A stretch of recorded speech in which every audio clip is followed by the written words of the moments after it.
Hi everybody, I wanted to make a quick video regarding this Asgardex issue that people seem to have, where you go to the swap page and it breaks through like a 503 or a 504 error. It's quite frustrating. I just wanted to show why that happens and how to fix it. So first, go through, get the latest release. You can download like whatever OS version you need here.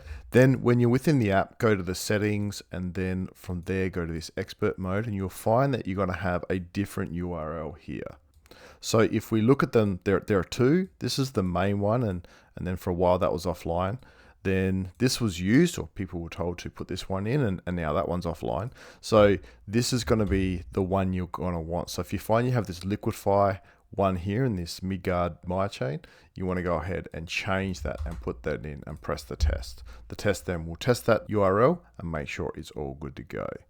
That then, you could tick, that then should fix the swap issue. If there are still issues or stuff like that, feel free, go on the Discord, raise an issue, whatever. Anyway, hope that helps.